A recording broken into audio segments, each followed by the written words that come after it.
ఇంకోటి ఏంటంటే ఏ స్థలంలో అయితే ఆయన ఫౌండేషన్ వేసిండో ఆ స్థలం హైకోర్టులో ఫైట్ చేసి సుప్రీంకోర్టులో గెలిచిన మన ప్రభుత్వం ఉన్నప్పుడే ఆ 11 ఎకరాలు గెలిచినటువంటి స్థలం. పేదవాళ్లకు కేసీఆర్ గారు డబుల్ బెడ్రూమ్ ఇల్లు కట్టిండు. 1,00,000 ఇళ్లకు కార్యాచరణ చేపడితే మేము అధికారం కోల్పోయే సందర్భానికి 69,000 ఇండ్లు కంప్లీట్ చేసి భారతదేశ చరిత్రలోనే అన్ని హంగులతోనే నిర్మాణం చేసినటువంటి ఏకైక రాష్ట్రం. ఒక డబుల్ బెడ్రూమ్ ఇల్లే కాదు, దాంతోపాటు ఇన్ఫ్రాస్ట్రక్చర్, వాటర్ కానివ్వండి, పవర్ కానివ్వండి, లిఫ్టులు కానివ్వండి, రెండోది వాళ్ళ మెయింటెనెన్స్ కోసం కమర్షియల్ షాపింగ్ మాల్ కానివ్వండి, సర్వ అంగులతోని ఇంక్లూడింగ్ సీసీ రోడ్స్. అసలు భారతదేశ చరిత్రలో ఎవరు చేయలేనటువంటి కార్యక్రమం అది. ఆ రోజు స్వయంగా గవర్నర్ గారు ఢిల్లీలో ఐఏఎస్ ఐపీఎస్ క్వార్టర్స్ కూడా ఈ విధంగా లేవు అని చెప్పి, అయితే మీకు ఒకసారి లిస్టు 109 ప్రాంతాలలో అత్యంత వాల్యూ ఉన్నటువంటి ఆ భూమి వాల్యూ ఉన్నటువంటి ప్రాంతాలలో కట్టినటువంటి గాంధీ భవన్ ఎదురుగా కట్టెల మండి, బీజేపీ రాష్ట్ర కార్యాలయం ఎదురుగా మురళీధర్ బాగ్, గోడెకే ఖబర్, జియాగూడ, ఎల్బీ నగర్, ఉప్పల్, అంబర్పేట్, సనత్ నగర్, సికింద్రాబాద్ కంటోన్మెంట్, మేడ్చల్, మల్కాజిగిరి, కుత్బుల్లాపూర్, కుక్కట్పల్లి, పటాన్ చెరు, సంగారెడ్డి, కొల్లూరు. నిన్న ముఖ్యమంత్రి గారు ఎక్కడైతే ఫౌండేషన్ వేసిండో దానికి ఆనుకునే కైతలాపూర్, ఈయనంట విలువైనటువంటి భూమి అంట. చెప్పడానికి కూడా కనీసం ఆలోచన చేసి చెప్పాలి మీరు ఈ రాష్ట్రానికి ముఖ్యమంత్రి. కొల్లూరు ప్రాంతంలోనే ఏకంగా 16,000 ఇళ్ళు కట్టినాం. ప్రపంచంలోనే ఒకటే ప్రాంతంలో 16,000 ఇళ్ళు ఉన్నటువంటి ఏకైక ప్రాంతం. రెండోది, మేము కట్టిన ఇళ్లలో ఎవరు ఉంటలేరంట ముఖ్యమంత్రి గారు.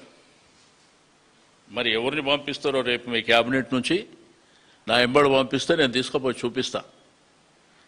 ఇప్పుడు ఉన్నటువంటి డిప్యూటీ చీఫ్ మినిస్టర్ గారికి ఆ రోజుల్లోనే చూపించిన నేను, ఆయన సిఎల్పి లీడర్ ఉన్నప్పుడు తీసుకుపోయి చూపించిన. కేసీఆర్ గారు కట్టినటువంటిది పేదవాడు ఆత్మ గౌరవంతో బతకాలనేటువంటిది. 2 డబుల్ బెడ్రూమ్ ఇళ్ళు, ఒక హాలు, ఒక ఇండియన్, ఒక వెస్టర్న్ బాత్రూమ్. రెండోది, ఏదైతే వంటగది ఉంటుందో అద్భుతంగా ఆ బండ చేసి చేసినటువంటిది. కనీసము 560 చదరపు మీటర్. మీరు కడుతుంది ఎంతనో చెప్పగలుగుతారా? ఆ రోజు మా యొక్క డబుల్ బెడ్రూమ్ యూనిట్ కాస్ట్ 9,60,000. అసలు పేదవాడు అనేవాడు ప్రభుత్వం ఉచితంగా కట్టాలి. మీరేమో 5 లక్షలు ఇస్తారు, 6 లక్షల రూపాయలు వాళ్ళు కట్టుకోవాలంట, 10,000 రూపాయలేమో అప్లికేషన్ ఫామ్. ఒకవేళ నీకు శాంక్షన్ కాకపోతే తిరిగి ఇస్తుందంట ప్రభుత్వం. సమైక్య ఆంధ్రప్రదేశ్ రాష్ట్రంలో ఇదే స్కీమ్ పెట్టి ఆ కట్టిన 10,000 ఇంకా మీ ప్రభుత్వం దగ్గరనే ఉన్నాయి, ఇంకా తిరిగి ఇయ్యలే. వాళ్ళు తిరిగి అలసిపోయి శాపనార్థాలు పెట్టి మానుకున్నటువంటిది మర్చిపోయారు మీరు. రెండోదంట 1,00,000 ఇళ్ళు కడతారంట. లిస్టు పెట్టాలి కదా 1,00,000 ఇళ్ళు అంటే. గతంలో మంత్రి గారు అనౌన్స్ చేసినప్పుడే 16,000 పెట్టాడు. హైదరాబాద్లో స్థలాలు లేక ఉన్న స్థలాలలో కట్టినాం. నేను చెప్పింది ఇప్పుడు ప్రసాద్ ఐమాక్స్ ముంగట ఇందిరమ్మ బస్తీ ఉన్నది, ఆడ కట్టినాం. నెక్లెస్ రోడ్లో అంబేద్కర్ నగర్ అని అక్కడ కట్టినాం. నా దగ్గర చాచా నెహ్రూ నగర్ కానీ, రామస్వామి చాచా నెహ్రూ నగరు, పొట్టి శ్రీరాములు నగరు నా ఏరియాలో కట్టినాం. ఎక్కడైతే స్థలాలు అవైలబుల్ ఉన్నాయో అక్కడ కట్టినాం. ఆయన ఏమంటుండంటే ఇల్లు కట్టిందేరే ఎవరు పోతలేరంట. మరి రా తీసుకుపోయి చూపిస్తా, ఎవరెవరు నివాసం ఉంటుర్రో నేను తీసుకుపోయి చూపిస్తా. మేమిచ్చింది ఫ్రీగా, ఏ రూపాయి లేకుండా హైదరాబాద్ రంగారెడ్డి మేడ్చల్ కలెక్టర్ల సమక్షంలో, ప్రజల సమక్షంలో, ప్రజాప్రతినిధుల సమక్షంలో లాటరీ ద్వారా తీసిచ్చినటువంటిది మీ మీడియా సమక్షంలో మేం చేసింది. కాబట్టి మీరు ఈ ఊకదప్పుడు ఉపన్యాసాలు మాని మీరు దాని సైజ్ ఎంతనో చెప్పండి. ఇల్లు కడతామంటే కాదు, మాలాగా డబుల్ బెడ్రూమ్ ఇల్లు కడతారా? మేము కట్టినట్టు 560 చదరపు గజాలలో కడతారా? చెప్పాలి. రెండోది, మేమిచ్చినట్టు పేదవాడికి ఉచితంగా ఇస్తారా? చెప్పాలి. ఇక ఇవన్నీ మాట్లాడుతూ మీ భూమి మీకే ఇప్పిస్తారంట. ఏది 22A మీ భూమి మీకు ఇప్పేయనికే ఎవరు నువ్వు? ఈ రాష్ట్ర ప్రభుత్వం, రాష్ట్ర ముఖ్యమంత్రి గారు ప్రభుత్వ ఆస్తులు 22లో ఏలో పెట్టిండ్రంటే అర్థం ఉంది. గ్రేటర్ హైదరాబాద్ సరౌండింగ్లో 100 కిలోమీటర్ల దూరంలో ఉన్నటువంటి అన్ని కలెక్టరేట్లకు మీరు ఇవన్నీ ప్రొవిజన్లో పెట్టి ఇప్పుడంట నాది పూచి నిషేధిత జాబితా నుంచి క్లియర్ చేస్తా. అసలు ఎవరు పెట్టమన్నారు మిమ్మల్ని? ఏం దందా జరుగుతుంది రాష్ట్రంలో? ముఖ్యమంత్రి గారు మీకు తెలియదా? ఈ 22Aలో పెట్టిన తర్వాత గడిచిన 2.5 సంవత్సరాలలో 30%, 40% లావాదేవీలు ఎవరు మాట్లాడుతున్నారో నీకు తెలియదా? 30-40% మీరు నెగోషియేషన్ చేసుకుంటూ 3-4 సంవత్సరాల క్రితం కట్టినటువంటి ఇళ్ల మీద కూడా, అది అపార్ట్మెంట్ కావచ్చు, గేటెడ్ కమ్యూనిటీ కావచ్చు, కమర్షియల్ కావచ్చు, అన్ని దీంట్లో పేదవాళ్ళు ఉండేటువంటి ఇండ్లను కూడా నిషేధిత జాబితాలో పెట్టి ముఖ్యమంత్రి గారికి నేను ఏం తెలియనట్టు నాది పూచి అంటాడు. అంటే ఇదే కలెక్టరేట్లల్లా ఎవరిని కలవమంటారు మీకు తెలియదా? 30%, 40% డిమాండ్ చేసి తీసుకుంటుంది మీకు తెలియదా? తెలియకపోతే త్వరలోనే ఎవరెవరు తీసుకున్నారో ఆ లిస్టు కూడా బయట పెడతాం. అమాయకంగా. రెండోది ఏంటంటే, చట్టాలు కానివ్వండి, న్యాయస్థానాలు కానివ్వండి, మీకు ఈ దేశంలో న్యాయస్థానాలు, చట్టాలు ఉన్నాయనేటువంటిది మర్చిపోయినరా? హైడ్రా మొన్న ఇష్టం ఉన్నట్టు చేస్తే చట్టం ఏం చేసింది తెలుసు కదా? రేపు ఇది కూడా అదే జరుగుతుంది. అంటే ఒక రాష్ట్ర ప్రభుత్వానికి ఉన్నలేని భూములన్నీ 22Aలో పెట్టిన అధికారం ఎవరిచ్చారు మీకు? అంటే ఒక పేదవాడు, ఒక రైతు, లేకపోతే ఎవరన్నా వ్యాపారం చేసుకునే వాళ్ళు సొంతంగా వాళ్ళ డబ్బులతో కొన్నటువంటి భూములు, తండ్రులు తాతలు పరంపరగా వచ్చినటువంటి ఆస్తులని మీరు 22Aలో పెట్టి మీరు నెగోషియేషన్ చేస్తారా? 30-40% డిమాండ్ చేసి మీ ఇష్టం ఉన్నట్టు దోపిడీ చేస్తే అంటే చూస్తూ ఊరుకుంటారు అనుకుంటారా? ఇదొకటి. ఇంకోటి చెప్పే ఆయన అఘోరనట, శుద్ధ పూజలు. ఇది ఈ భారతదేశ సాంప్రదాయాల ప్రకారం, హిందూ ధర్మం ప్రకారం మన పవిత్రమైనటువంటి పండుగలే కాకుండా నార్మల్ టైంలలో కూడా దేవుళ్ళను పూజిస్తాం. అదేవిధంగా ముస్లింలు ఖురాన్ని పూజిస్తారు, క్రిస్టియన్లు బైబిల్, అదేవిధంగా గురుద్వారాలలోనూ సర్దార్జీలు చేస్తారు. ఎవరి మతానికి సంబంధించింది వాళ్ళు చేస్తారు. కొంతమంది అమాయకులు తెలిసో తెలియక మాట్లాడారు మీ పార్టీ వాళ్ళంటే నేను అర్థం చేసుకుంటా. ఏకంగా ఈ రాష్ట్ర ముఖ్యమంత్రి అట్లా మాట్లాడొచ్చా? ఒకవేళ అట్లా మాట్లాడే పరిస్థితి అదే నిజం అనుకుంటే, అదే జరిగితే ఈ దేశం ప్రపంచంలో ప్రభుత్వాలు అధికారాలు పోవుడు కాదు, మనుషులు బతుకుతారా అని నేను అడుగుతున్నా. ఇప్పుడు నాకు నీ మీద ఇష్టం లేదు, నువ్వు చచ్చిపోవాలని శూద్ర పూజ చేసిన అనుకో, చచ్చిపోతావా? లేదు, నీ అధికారం మీద నువ్వు ఉండడం నాకు ఇష్టం లేదు, నేను పూజ చేసేస్తే రేపు నీ అధికారం పోతుందంటే, పోనీ అమాయకంగా కొంతమంది మాట్లాడినంటే అర్థం ఉంది. కానీ రాష్ట్రానికి మీరు ముఖ్యమంత్రి, దాన్ని లింకు చేసి ఫామ్ హౌస్ అంటావు, దాన్ని లింకు చేసి ఇంకోటి అంటూ, వర్ణదేవుడు కరుణించిండంటూ మేమే మొక్కినాం కదా. ఇక్కడ బల్కంపేట ఎల్లమ్మ కళ్యాణం జరిగేటప్పుడు మొక్కినాము, మాంకాళి జాతరకు మొక్కినాము. ప్రభుత్వాలు ఉండొచ్చు, ప్రభుత్వాల మీద పోరాటాలు జరుగుతాయి ప్రతిపక్షంలో ఉన్నప్పుడు, రాజకీయ పార్టీలు ఎవరైనప్పటికీ, మేమున్నా వాళ్ళు ఉన్నా.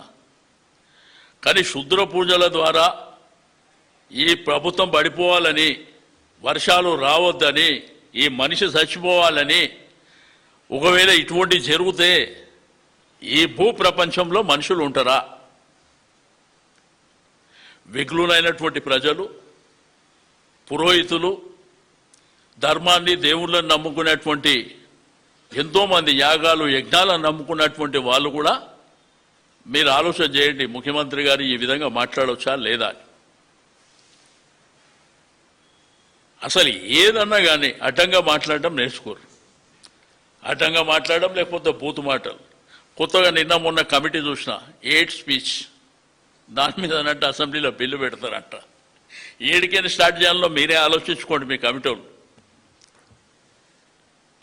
ఈరోజు హైదరాబాద్ మహానగరం కాకతీయులు నిజాం ప్రభుత్వాల నుంచి పేదవాడు పేదవాడుగానే ఉన్నాడు, గొప్పవాడు గొప్పవాడుగానే ఉన్నాడు. నిన్న మునుగోడులో మీ ఎమ్మెల్యే ఏం మాట్లాడాడు?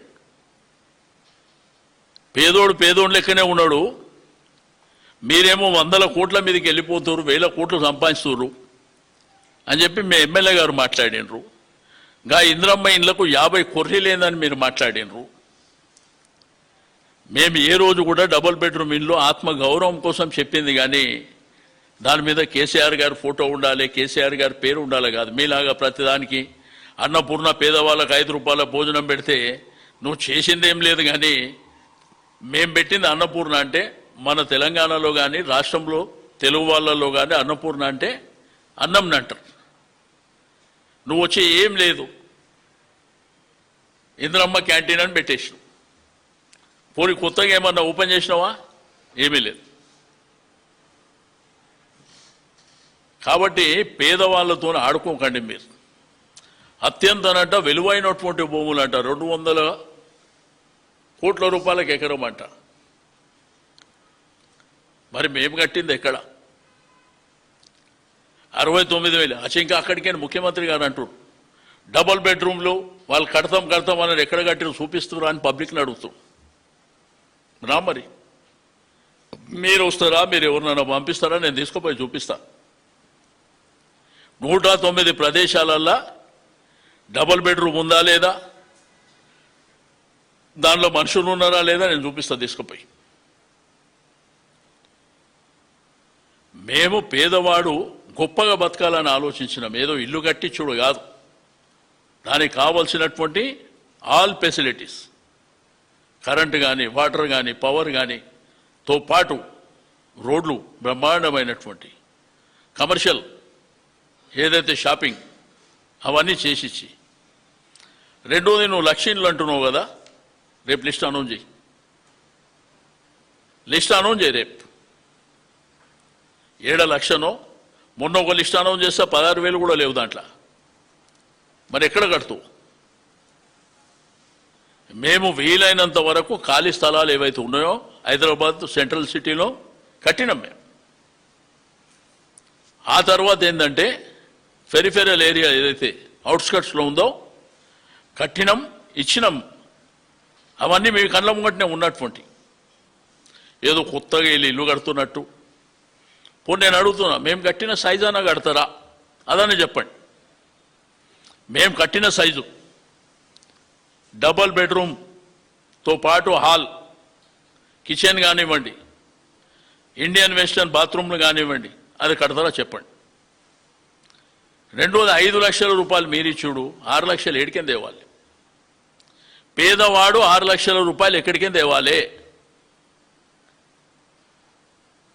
వాళ్ళు ఏదో ఇంట్రెస్ట్కు తెచ్చింది అనుకో, మీకు కట్టే 2-3 ఏళ్ళకు అదే డబ్బులతో వాళ్ళు కట్టుకుంటారు కదా, అది డబల్ టిబల్ అవుతుంది కదా. అన్ని మోసపూరితమైనటువంటి మాటలు, అబద్ధాల మాటలు. ఇదైతే నాకు ఆశ్చర్యం అనిపిస్తుంది. శుద్ర పూజల గురించి రోజు టీవీలలో ఒక చర్చ, పేపర్లలో ఒక చర్చ. అసలు మీరు సింపుల్గా, నేను మీడియా మిత్రులు కూడా అడుగుతున్నా, నేను నాశనం కావాలని నువ్వు ఇంట్లో కూర్చొని ఎవరినో తీసుకొచ్చి ఒక పూజ చేస్తే నేను నాశనం అవుతానా? అది ఉందా చరిత్రలో? అట్లాంటి ఈ దేశం మిగులుతుందా? మనుషులు మిగులుతారా? ప్రభుత్వాలు ఉంటాయా? అరే ఎవరో అమాయకంగా కొంతమంది మాట్లాడారంటే సరే అర్థం చేసుకోవచ్చు, కానీ ఏకంగా ఈ రాష్ట్ర ముఖ్యమంత్రి గారు మాట్లాడవచ్చు అట్లా? కొంతమందిని ఏంటంటే ఈ సమాజం బాధ్యత గల వ్యక్తుల కింద ట్రీట్ చేస్తుంది. మనకున్న హోదా అటువంటిది. మనం మాట్లాడేటప్పుడు ఏంటంటే కొంత జాగ్రత్తగా మాట్లాడాలి. ఏమనుకుంటారో, జనం ఏమనుకుంటారో అనే పద్ధతిలో ఉండాలి. ఒక్క దగ్గర ఫౌండేషన్ వేసి, అది కూడా హైకోర్టులో కేసు ఉంది మన గవర్నమెంట్ ఉన్నప్పుడు, సుప్రీంకోర్టులో మనమే గెలిచినాం మన గవర్నమెంట్ ఉన్నప్పుడు. అదే స్థలం ఇది. ఆడ ఫౌండేషన్ వేసి ఆడ ఇల్లు కంప్లీట్ అయిపోయినట్టే మాట్లాడుతుండ అక్కడ. కాబట్టి ఇది భావ్యం కాదు. మీరు ఆలోచించుకోవాలి. ఏది పడితే అది మాట్లాడేస్తా నేను అనుకుంటే కూడా కరెక్ట్ కాదు. సమాజం ఏమనుకుంటుంది, ప్రజలు ఏమనుకుంటారు, ఆలోచన కూడా ఉండాలి కదా. ఆలోచన లేకుండా మనం ఏది పడితే అది మాట్లాడటం, ఇదైతే ఇంకా విచిత్రం. ఇది హెడ్లైన్స్ పెట్టారు, మీ భూమి మీకే ఇప్పిస్తా. మీరెవరా ఇప్పేనికే? నాకు చట్టం తెలియదా? రాజ్యాంగం తెలియదా? నా భూమి నాకు ఇచ్చింది. నేను అసలు 22Aలో ఎవడు పెట్టమన్నాడు? అసలు ఈ రాష్ట్రంలో ఏం జరుగుతుందో నేను మీడియా మిత్రులు కూడా మీరు కూడా బయటికి తీయండి. 22Aలో ఉన్న భూములని పెట్టి ఒక మనిషిని కలవాలి. 30% ఆర్ 40% డిమాండ్. ఏదైతే అవసరం ఉన్న వాళ్ళు ఇప్పటికే చేపించుకోరు. ఆ లిస్టు మీకు వస్తుంది త్వరలోనే. ఇది ఏం తెలవనట్టు ముఖ్యమంత్రి గారు అమాయకంగా మాట్లాడుతారు. కలెక్టర్లకు ఆదేశాలు ఇస్తారంట. ఆల్రెడీ 22లో 8 బిలియన్లు పెట్టుమని ఆదేశాలు ఇచ్చిందే మీరు. సిటీ సరౌండింగ్ 100 కిలోమీటర్ రేడియస్లా అత్యంత విలువైనటువంటి భూములు, ప్రభుత్వ భూములు పెట్టుకుంటే ఎవరికి అభ్యంతరం లేదు. కానీ దాంట్లో పేదవాళ్ళు, మధ్యతరగతి కుటుంబాలే కూడా 50-60 ఏళ్ళ నుంచి ఉన్న వాళ్ళని కూడా ఇబ్బంది పెట్టేటువంటి ప్రయత్నం మీరు చేస్తుండ్రు. అది మీకు మంచిది కాదు. రాజ్యాంగపరంగా, చట్టపరంగా కొట్లాడతాం, కానీ పేదవాళ్ళు, మధ్యతరగతి వాళ్ళ ఉసురు మీ ప్రభుత్వానికి మంచిది కాదు. అది గుర్తుపెట్టుకోండి. అరే హైదరాబాద్, గ్రేటర్ హైదరాబాద్లో ప్రతి దగ్గర కోడై కూస్తుంది. ఈ 22 ఏది, ఎవరెవరిని కలిసినరు, వాళ్ళు ఎంతెంత డిమాండ్ చేస్తుర్రు, ఇప్పటివరకు ఎన్ని క్లియర్ చేసి ఎంత తీసుకున్నారు అనేది హైదరాబాద్ అంతా కోడై కూస్తుంటే ముఖ్యమంత్రి గారు నాకు ఏం తెలియనట్టు మీ భూమి మీకు ఇప్పిస్తా, మీ భూమి మీకు ఇప్పించుడేంది? ప్రభుత్వ భూమి ఉంటే మీరు చేసుకో. ఇట్లా ప్రజల్ని ఏదో నానా తిప్పలు పడి, నానా కష్టాలు పడి సంపాదించుకొని తీసుకున్నటువంటి భూముల మీద మీరు గద్దల్లాగా వాలిపోయి మీ ఇష్టానుసారం చేసుకుంటే చరిత్ర క్షమించదని చెప్పి నేను ఈ సందర్భంగా తెలియజేస్తూ, ఇప్పటికైనా నేను ప్రభుత్వాన్ని డిమాండ్ చేస్తున్నా, పేదవాడికి ఉచితంగానే కట్టేయాలని నా ప్రధానమైనటువంటి డిమాండ్. మేము కట్టిన భారతదేశంలో ఏ రాష్ట్రంలో కట్టని విధంగా మేము కట్టి ఇచ్చినాం. మీరు అదే పద్ధతిలో ఇవ్వండి. మేమేమో హైదరాబాదు గ్రేటర్ హైదరాబాదు, సెంట్రల్ హైదరాబాదు, సికింద్రాబాద్ హైదరాబాద్తో పాటు పెరిఫెరల్లో కూడా కట్టినాం. ఏదో మేము కట్టనట్టు, మేదేమో 150 కిలోమీటర్ దూరంలో కట్టి మేమేదో ఇచ్చినట్టు, నువ్వేదో వచ్చి ఈడనే కడుతున్నట్టు నీ గాంధీ భవన్ ఎదురుగా మురళీధర్ బాగ్లా కట్టినాం. రాష్ట్ర బీజేపీ కార్యాలయం ఎదురుగా కట్టెల మండి అక్కడ కట్టినాం. బేగం బజార్ గోడెక కబర్లో కట్టినాం. కార్వాన్ చియా గూడలో కట్టినాం. నెక్లెస్ రోడ్ ఇప్పుడు ముఖ్యమంత్రి గారు ఆడికి పోతుర్రు. మన జ్యోతిరావు పులే గారి ఇనాగ్రేషన్ పోతురు. ఆడ నిలబడు, నీ ఎదురుగానే ఇంద్రమ్మ ఇండ్లు, డబుల్ బెడ్రూమ్ ఇల్లు కనిపిస్తాయి. ఇంద్రమ్మ బస్తీ ఆ వైపున నెక్లెస్ రోడ్ పోతే అంబేద్కర్ నగర్ కనిపిస్తుంది. మారడుపల్లి 3 లక్షలకు గజం ఉన్నటువంటి మారడుపల్లిలా మేము కట్టించింది. అట్లా అన్ని కాన్స్టిట్యున్సీలలో కట్టించినాం. ఇంకా జాగలు జనం ఎక్కువ ఉన్నారు కాబట్టి సరిపోదంటే కొంత ఫెరిఫెరల్ ఏరియాలో కట్టి బాజాప్తాగా 3 కలెక్టర్ల సమక్షంలో ఇదే రంగారెడ్డి కలెక్టరేట్లో డ్రా తీసి ఇచ్చినటువంటి చరిత్ర మాది. కాబట్టి ఇక మీదట ఈ శుద్ర పూజలు, ఈ అఘోర పూజల గురించి మాట్లాడితే నీ పరువే పోతుంది. ఇంట్లో మాది పోయేదేమి ఉండదు.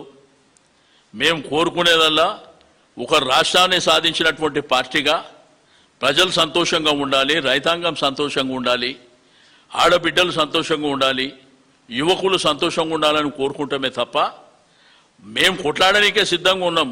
శాపాలను పెట్టే అవసరం మాకేముంటుంది? కాబట్టి మీరు ఆ ముఖ్యమంత్రి పదవి మీద కూర్చొని మీరు మాట్లాడడం మీకు తగదు. కావాలంటే మీ ఇంటికి వచ్చే పురోహితులు, గురువులు ఉంటారు కదా, పూజలు చేసేవాళ్ళు, వాళ్ళని అడగండి ఒక ముఖ్యమంత్రి గారు ఆ భాష అట్లా మాట్లాడవచ్చా లేదా అని. సరే, పార్టీల రాజకీయాలలో ఎవరు పడితే వాళ్ళు మాట్లాడుతుంటారో అది సర్వసాధారణం. కానీ మీరు రాష్ట్రానికి ముఖ్యమంత్రి, అది గుర్తుపెట్టుకోవాలి.